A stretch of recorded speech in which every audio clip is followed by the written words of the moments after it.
Hey guys, Papa Pete here today, and today I'm going to do a video I haven't done in a long time, and I'm going to talk about the Intellivision Amico. I've been staying out of the Amico scene quite a bit over the last little while because, with the delays, with different things about it, there hasn't really been a whole lot to talk about. There's been a few little things, some great things like the events they held in Pennsylvania, in Salt Lake City, out in California.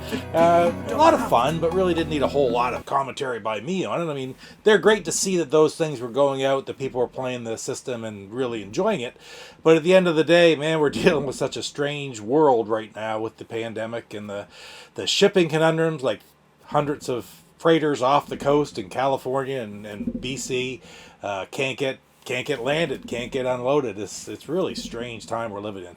Other things that have happened on the Amico front, like the release of the artwork for the boxes and such, that was interesting. I really kind of like that, of course, being the end of the day, right? I'm an original Intellivision fan. That's what means the most to me about this system. None of this other stuff is all that important to me. I understand the necessity for the diversified content, like the different demographics that it's aimed towards, because there's no other way to be a true success. And frankly, the part of it that I love, the original Intellivision aspects of it, whether it's the remastering or the eventual ability to play the original games, maybe even online peer-to-peer, that's just sort of a bonus, but it's the main things that I'm looking for. So a lot of the things that have gone on over the last 6 months, let's say, haven't been all of that prominent to me, so I haven't really made any commentary. Not to mention the fact of all the different people who are involved, like the Intellivision Amico scene has been very, very difficult to say the least. I mean, there's so much negativity surrounding it and such, and I don't want to be involved in that negativity and stuff. I mean, I'm of the opinion, if you like a system, great, talk about the system, look at the system, be excited for it, and if you don't like it, do something else, for Pete's sakes. I don't really understand the focus that these people have is let's find a way to be the biggest jerks that we possibly can and not really be intelligent at all, but be complete morons and just be negative about something. But anyway, that's neither here nor there. People are like what they're going to be. It takes all kinds to rule this world. Anyhow, guys, so today the big announcement was the physical boxes have been released. Tommy and John Alvarado have shown exactly what is inside of these boxes. You can see it here. I got the video playing up in the corner. I'm really excited for what's in them, per se, but I'm going to say this right now. Like I've always sort of said, I do not consider this to be physical media. Because the game isn't actually there. It's still an RFID chip that you have to download onto your system. But that being said, that's not necessarily a bad thing, and I don't believe it is at all negative. Because the bottom line is that times they are changing.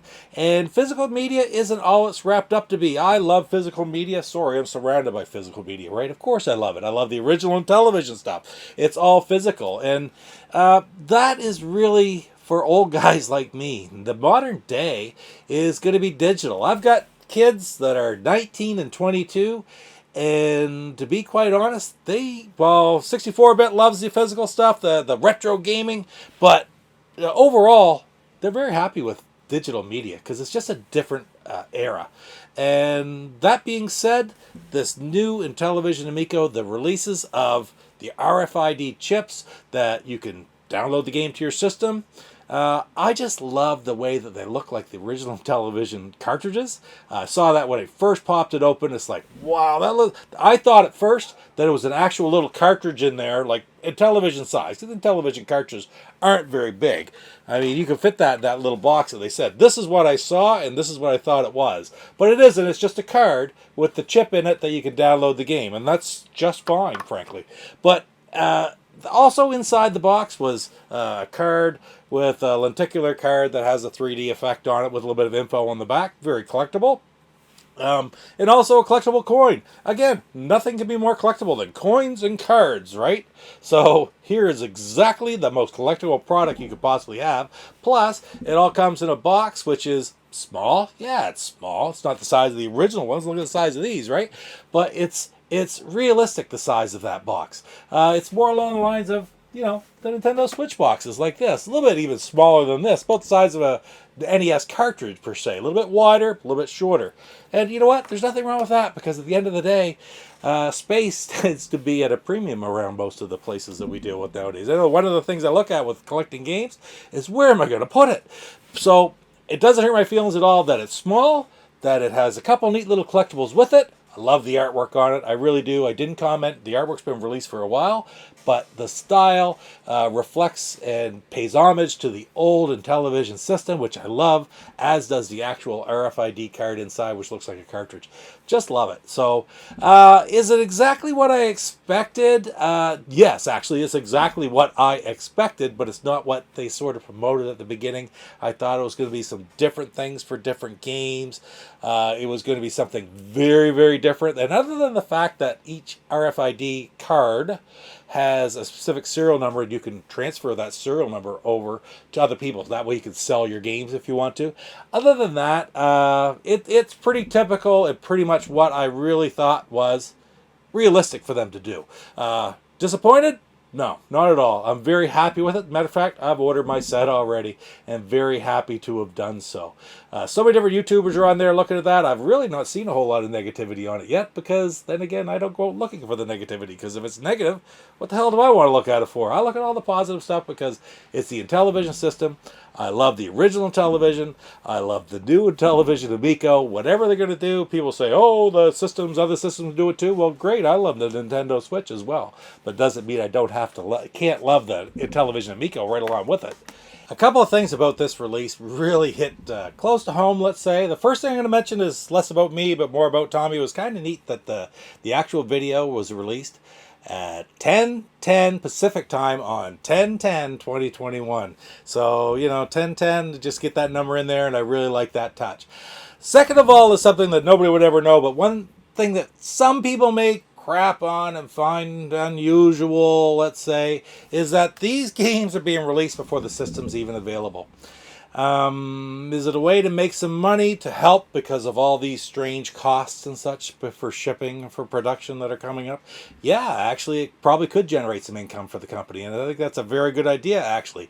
But what strikes me the most about that is a sort of the irony of the fact that we're getting these games and we're going to have to sit around and wait to play with them, because back in 1981, I can still remember my brother-in-law got the very first Intellivision. My brother-in-law went to Bangor, Maine one weekend. He had already ordered the Intellivision system from the Spiegel catalog, and it was supposed to be in like Tuesday or Wednesday, and he come home with these three games right here. Sears Armor Battle, Sears Baseball, and Space Battle. These three games right here in 1981. He come home, and he had those games, and he said, we're going to have the system in 2 or 3 days, and we'll be able to play these games. And I thought that was wonderful. I spent a lot of time with my sister's house back in those days. I mean, I was like 12 years old, right? And the irony is then it didn't come from Spiegel. It didn't come from Spiegel. It was 2.5, 3 weeks later. The thing still hadn't arrived. There was a problem with the shipping. There was a problem with, back order, whatever the places it was. And he ended up paying like probably $30 or $40 more, which was a lot of money back in those days. But he went down to a local electronics store in our town, and they had just gotten some in, and he bought one. So we finally got to play it about maybe a month after we received these games. So it's kind of ironic, isn't it, that here we are waiting for the true follow-up to the Intellivision system, and I'm going to be looking at the games, and I'm going to be waiting to play them. And is that a bad thing? You can argue that it's a bad thing, but at the end of the day, I just have to sit back and laugh, because it's exactly what we had to do with the original. Anyway, guys, big news, the release of the Intellivision Amico, physical media per se. It's not physical media, but it's a physical property that you can collect and get for your Intellivision Amico system. And at the end of the day, I'm just very happy with the product that they put out. Anyway, guys, that was a quick little take on it for me. Thanks so much for spending a little bit of time with me today. Don't forget to hit like, comment, subscribe, and we'll see you next time, hopefully with more Amico news coming in the very near future. Take care. Papa Pete, the old ass gamer. Papa Pete, the old ass gamer. If you haven't grown up by the age of 50. Hey, it's your girl JLove81, and you're watching Papa Pete, the old guy gamer.